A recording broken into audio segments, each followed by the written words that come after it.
Video کو like کر کے آگے شیئر ضرور کر دینا۔ میں خدا کو تلاش کر رہا تھا، مجھے کیا پتا خدا تو یہاں موجود۔ حضرت بایزید بستامی فرماتے ہیں پھر صوفیہ نے بہت کثرت سے لکھا اس قول کو، جب وہ منزل ماں کی دعا سے ملی تو بایزید کہتے ہیں اگر ایک لمحہ بھی میں خدا کے جلوے سے محروم ہو جاؤں یا ایک لمحہ بھی خدا کا جلوہ میری نگاہوں سے اوجھل ہو جائے، اس وقت میں اپنے آپ کو مومن تصور نہ کروں۔ یہ مقام ماں کی دعا سے ملا۔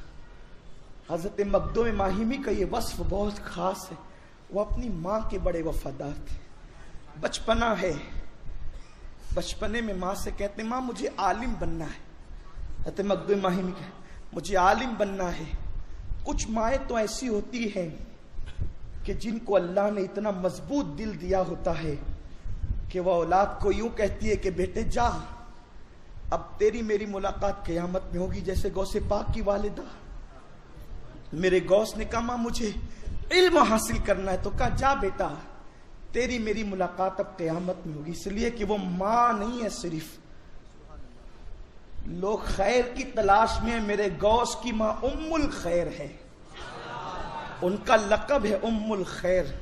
وہ خیر جہاں خیر کی اصلیت بیان کی جاتی ہے وہ میرے غوث کی والدہ پہ صادق آتی ہے، ام الخیر ہے، اور صرف ام الخیر ہی نہیں، ام الخیر فاطمہ ان کا نام ہے۔ انہوں نے کہا کہ بیٹے جب قیامت میں ملاقات ہوگی، لیکن مخدوم ماہمی کی والدہ کہتی بیٹے میرے اندر اتنی طاقت نہیں ہے کہ میں ایک لمحہ تجھ سے دوری اختیار کروں، اس لیے میں تجھے اجازت نہیں دیتی کہ تجھے نہیں جانا۔ سمرقند، بخارا، شیراز، ان علاقوں میں جائے گا تو میں تیرے بغیر یہاں رہوں گی کیسے ہند میں؟ اور اس زمانے میں حصول علم اتنا آسان نہیں تھا جیسے ہمارے آج گلی گلی مکتب اور مدارس ہیں، اس طریقے سے اتنی آسانیاں نہیں تھی۔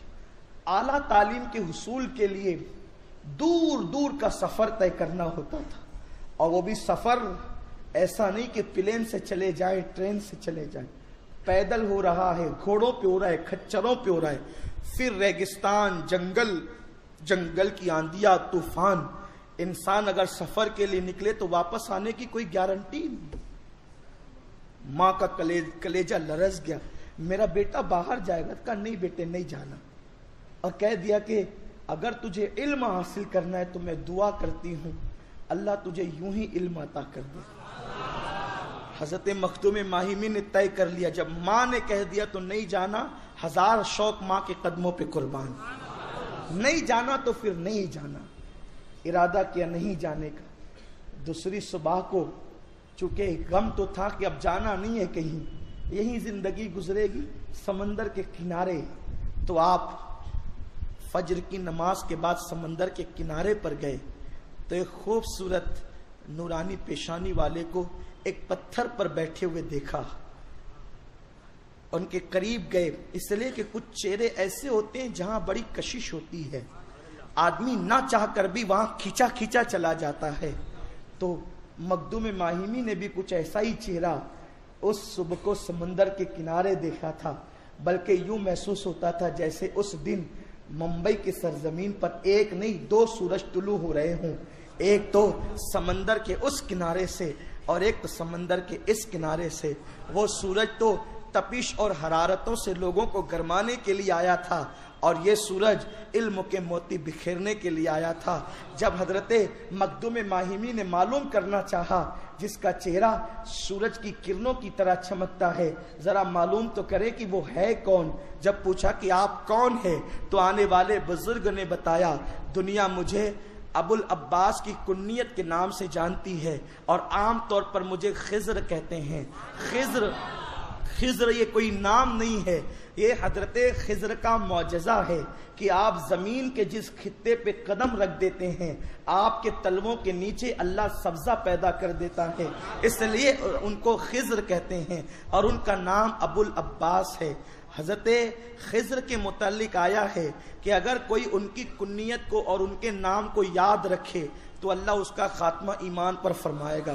مجھے حیرت کی بات ہے، لوگ کہتے ہیں نبی کے چاہنے سے کیا ہوتا ہے اور نبی کے نام سے کیا ہوتا ہے۔ نادان تفاسیر اٹھا کر کے پڑھ، صحابہ کی تفسیر ہے، صحابہ کی اقوال ہے۔ جو خضر کا نام اور کنیت یاد رکھے اس کا خاتمہ ایمان پر ہوگا۔ ارے خضر کون ہے؟ مصطفیٰ جان رحمت صلی اللہ علیہ وسلم کی بارگاہ کے دربان ہیں، مصطفیٰ جان رحمت جن کے امام ہیں۔ ارے جب خضر کا نام یاد رکھنے سے خاتمہ ایمان پر ہوتا ہے تو مصطفیٰ کے نام پہ قربان ہونے سے کیا ایمان پر خاتمہ نہیں ہوگا؟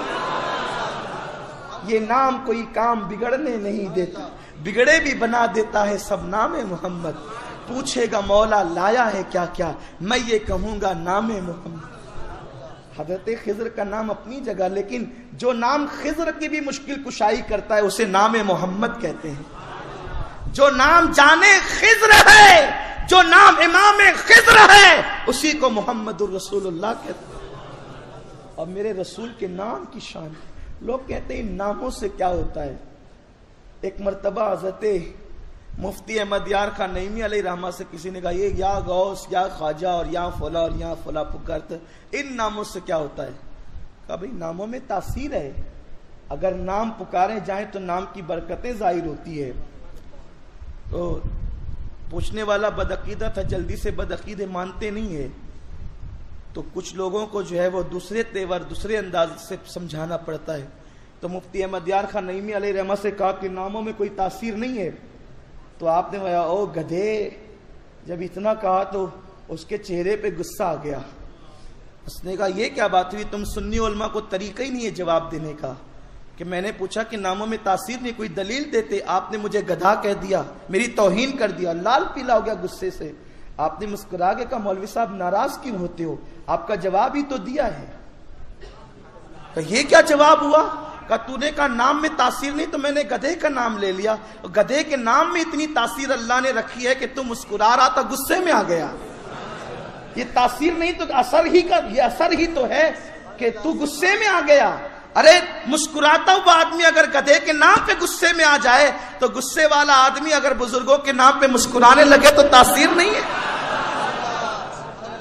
جواب تو دیا لیکن تیرے سمجھ میں نہیں آتا۔ تو نادان جب اللہ نے وہ رذیل مخلوق کہلانے والوں کے نام میں تاثیر رکھی ہے تو اللہ نے اپنے بزرگوں، اپنے محبوب بندوں کے نام میں جنہیں ہم بزرگ کہتے ہیں ان کے نام میں تاثیر نہیں ہے۔ اسی لیے تو کسی کا نام مشکل کشائی کرتا ہے، کسی کا نام جو ہے مشکلوں کو ٹال دیتا ہے۔ تو بہرحال عرض کر رہا تھا کہ حضرت خضر کا نام جو یاد رکھے تو اس کا خاتمہ ایمان پر ہوگا۔ اللہ ہم سب کا خاتمہ ایمان پر فرمائے۔ تو آنے والے سے پوچھا حضرت مخدوم مائمی نے آپ کون؟ نے کہا مجھے خضر کہتے ہیں، ابو العباس میری کنیت ہے۔ کہا آپ کیوں آئے ہیں؟ کہا تیری ماں کی وفاداری پر خدا کو اتنا پیار آ گیا کہ جب ماں نے کہا کہ نہیں جانا علم سیکھنے کے لیے اور تو نے فیصلہ کیا کہ نہیں جانا، ماں کا کہنا توڑ کر جاتا تو تجھے علم کے لیے جانا پڑتا۔ تو نے ماں کی فرمانبرداری کی، اللہ کو اتنا پسند آیا تیرا یہ فعل کہ اللہ نے تیرے پاس مجھے بھیج دیا کہ اب میں تجھے روزانہ علم سکھاؤں گا۔ علم سکھانے کے لیے میرا انتخاب کیا گیا۔ دیکھ رہے ماں باپ کی فرما برداری کس منزل پر پہنچاتی ہے۔ اگر خضر کہنا توڑ کر جاتے تو ممکن ہے کوئی علامہ مل جاتے، مولانا مل جاتے، حافظ حدیث مل جاتے، شیخ الحدیث مل جاتے، لیکن ماں کی فرما برداری پر خسارہ نقصان قبول کیا تو اللہ نے خضر کو بھیجا۔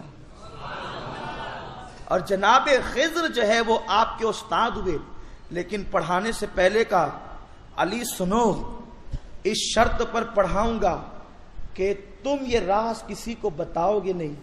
جس دن راز افشا کر دیا، کسی کو بتا دیا، پھر تمہاری میری ملاقات نہیں ہوگی، میں تمہیں پڑھانے نہیں آؤں گا۔ کہا ٹھیک ہے کسی کو نہیں بتائیں گے۔ جاتے ہیں آتے ہیں، جاتے ہیں آتے ہیں، روز کا معمول ہے۔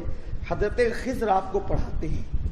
ایک دن ماں نے محسوس کیا کہ یہ جب جاتے ہیں تو آتے بہت دیر سے ہیں، تو ماں نے پوچھا بیٹے علی یہ بتاؤ تم جاتے ہو تو بہت تاخیر سے واپس آتے ہو، اتنی دیر سے کیوں آتے ہو؟ کہاں رہتے ہو اتنی دیر تک؟ اب سوچتے ہیں کہ ماں سے چھپا لیں، کیونکہ اب ماں کو بتاتے ہیں تو خضر کل سے آتے نہیں، اور ماں کو اگر نہیں بتاتے ہیں یہ بے ادبی ہے۔ ماں نے پوچھا نہیں بتائے؟ اس بات سے وہ لوگ عبرت حاصل کریں جو کماتے ہیں تو ماؤں سے چھپاتے ہیں، ماں باپ کو تڑپاتے ہیں، پتہ نہیں مانگ لیا تو کیا ہوگا، نادان سب قربان کر دے ان پر، اس لیے کہ جب تو بچہ تھا انہوں نے اپنا سب کچھ تجھ پہ قربان کیا ہے۔ حضرت مخدوم علی علیہ رحمت و رضوان سوچ میں پڑ گئے، کل خضر کی ملاقات نہیں ہوگی اگر ماں کو بتا دیا، اور ماں کو نہ بتایا تو ماں کا دل دکھے گا، ادھر ماں کا دل دکھے گا تو کائنات اجڑ جائے گی، میری خوشیاں میرے پاس نہ رہ سکے گی۔ ماں کی بے ادبی کبھی کسی کو پنپنے نہیں دیتی، ماں باپ کی بے وفائی کسی کو عروج پر جانے نہیں دیتی۔ حیران ہے، لیکن بہرحال ننھی سی عمر میں فیصلہ کیا بڑے فائدے کا، خضر کل سے نہیں آتے تو نہ آئیں، نئی علم سکھاتے تو نہ سکھائیں، ماں کو تو بتا دوں گا، ماں سے چھپاؤں گا نہیں، بتا دیا۔ ماں روزانہ صبح جاتا تھا تو آنے میں تاخیر اس لیے ہوتی تھی کہ میں حضرت خضر علیہ السلام کے پاس علم حاصل کرتا تھا۔